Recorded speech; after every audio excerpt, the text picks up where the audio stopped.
मित्रों नमस्कार। मैं डॉक्टर अशोक अयोध्यावासी यूट्यूब चैनल पर आप सभी का स्वागत करता हूं। आज एक नए वीडियो के साथ में आपके सामने फिर से हाजिर हूं और आज मैं चर्चा करूंगा लंघन की, जिसे आयुर्वेदिक उपवास कहा जाता है। व्रत लोग रखते हैं, व्रत के बारे में आप सभी लोग जानते होंगे और ये सोचने लगे होंगे कि ये लंघन क्या चीज़ है।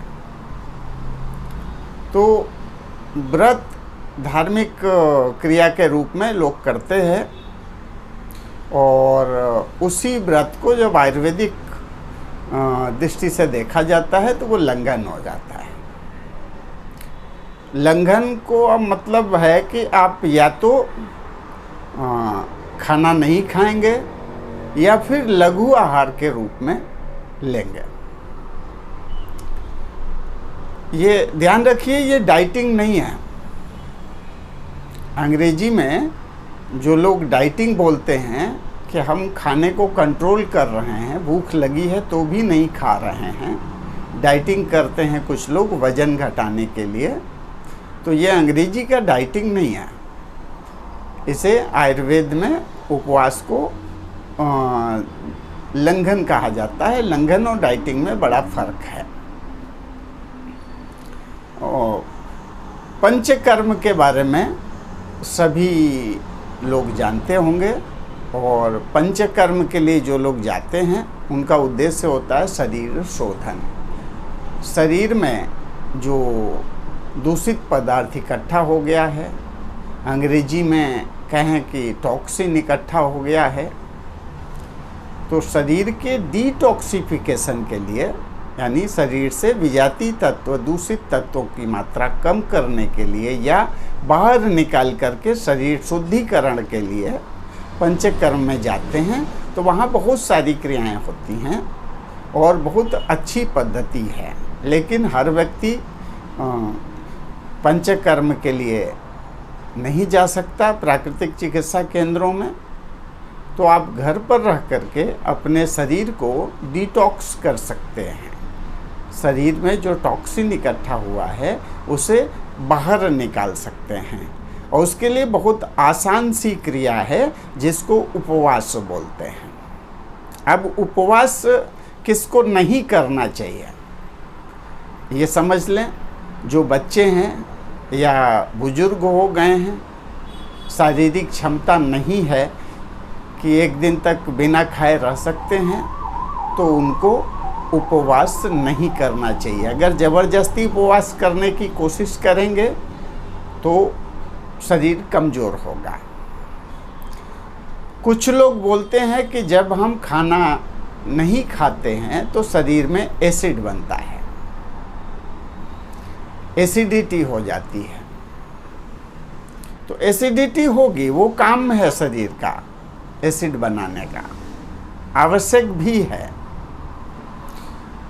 तो आप जब भी आयुर्वेदिक उपवास करें, आप उतना उपवास करें जितना आपको सहन हो सके।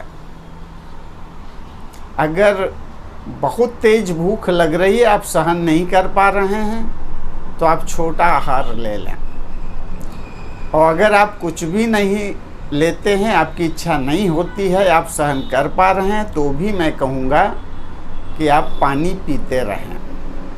पानी पीने से जो पेट में बनने वाला पित्त है वो डाइल्यूट होता जाएगा। और अगर सप्ताह में एक दिन आप व्रत रहते हैं या 15 दिन में एक दिन व्रत रहते हैं, पानी का अधिक सेवन करते हैं, तो शरीर से टॉक्सिन निकल जाएगा। और किसको करना चाहिए, अभी तो मैंने बताया किसको नहीं करना चाहिए। अब समझिए कि ये जो उपवास है, जो लंघन है, ये किसको करना चाहिए।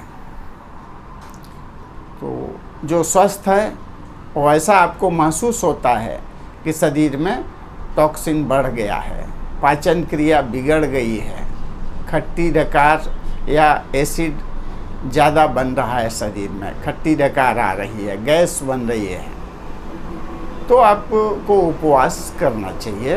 ये शरीर शोधन की सबसे सरल विधि है जिसे आप घर पर कर सकते हैं। कई बार आपने देखा होगा कि जब पाचन क्रिया बिगड़ जाती है तो मुंह सूखने लगता है। कई बार पसीने की मात्रा कम हो जाती, कुछ लोग शिकायत करते हैं कि मुझे पसीना कम आता है।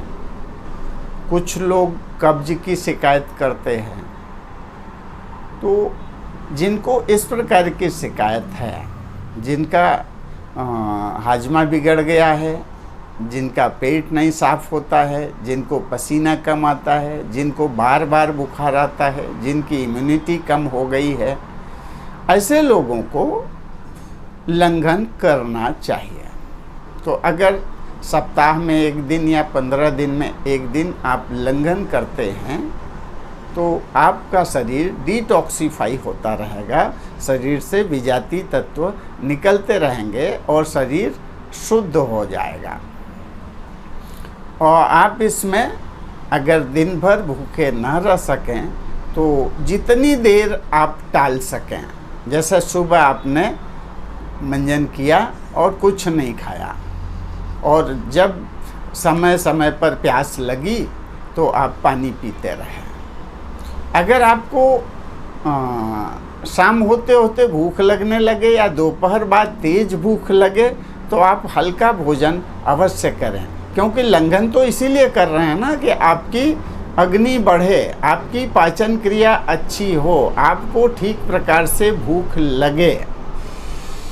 तो अगर ये भूख ठीक प्रकार से लग रही है तो आपको खाना चाहिए, लेकिन उचित आहार लीजिए, हल्का आहार लीजिए, खिचड़ी लीजिए या कोई फल लीजिए। ऐसा नहीं कि बहुत हैवी खाना खाएं तो लंघन नहीं हुआ, फिर तो हम रोज़ वैसे ही खा रहे हैं कि सुबह ब्रेकफास्ट लेते हैं, दोपहर में लंच लेते हैं और रात में डिनर लेते हैं। तो इस प्रकार से अगर आप लंघन करके अपने शरीर को शुद्ध करते हैं तो आपका शरीर डिटॉक्सिफाई हो जाएगा। और कुछ सलाह के लिए डिस्क्रिप्शन में मेरा नंबर दिया है, आप कॉल करके पूछ सकते हैं। आशा है ये आयुर्वेदिक उपवास यानी लंघन आपकी समझ में आ गया होगा। मैं अपनी बात समाप्त करता हूँ। जय धन्वंतरी, जय आयुर्वेद।